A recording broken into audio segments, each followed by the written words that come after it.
I'm Eli. I'm a junior here at Duquesne University. I'm a poli-sci international relations major.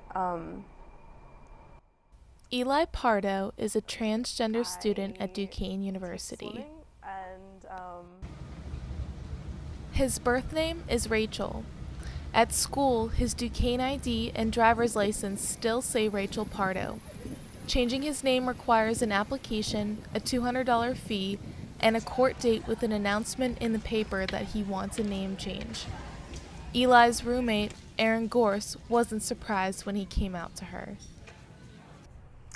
I mean, honestly, I can't remember it as anything out of the ordinary.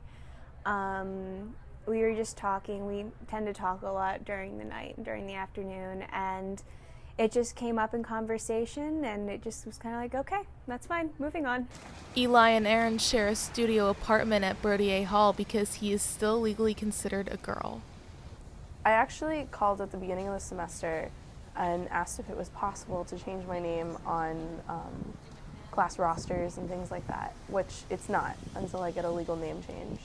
So before classes started, I emailed each of my professors and explained that I was transgender and asked that they call me Eli and use he, him pronouns.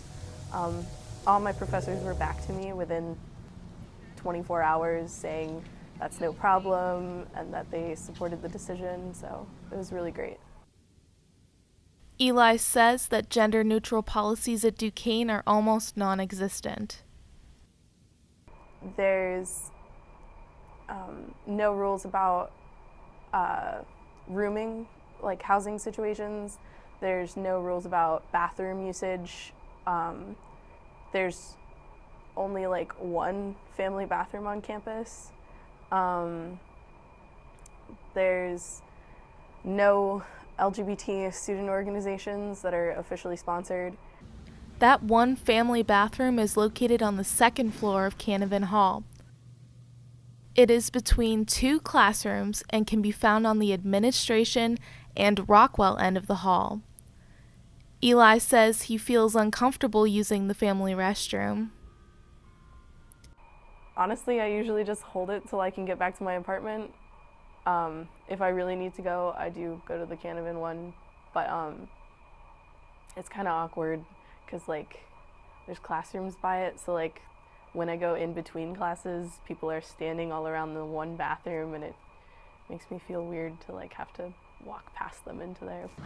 As for Duquesne policies on transgender and gender-neutral students, Associate Vice President for Public Affairs Bridget Fair says, "While we don't have specific transgender policies, we stand for the dignity and the respect of all persons." In comparison, Carnegie Mellon's media relations specialist Addie Simmons says that CMU's Student Life teams up with student-run LGBTQ or lesbian, gay, bisexual, transgender, and queer questioning organizations to support and raise awareness of those communities on campus. CMU's website states that Carnegie Mellon has 21 buildings equipped with gender-neutral bathrooms and has a preferred name policy where students can request to be called by other names.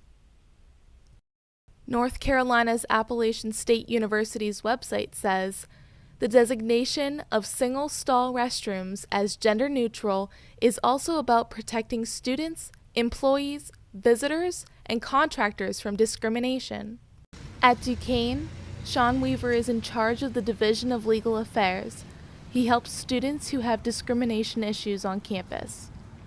During his time in the position, he hasn't been approached by anyone with transgender issues. He says, "If I was approached by a transgender student, what we would do would depend greatly on the person and their situation. I wouldn't want to generalize or speculate on what we would do because everyone's needs are different." After a decade of lobbying, the University of Vermont recently changed its policies to allow for gender-neutral students. Eli believes this is a new trend in the U.S. Despite the few neutral reactions to Eli's transition, he says most of the responses have been overwhelmingly positive.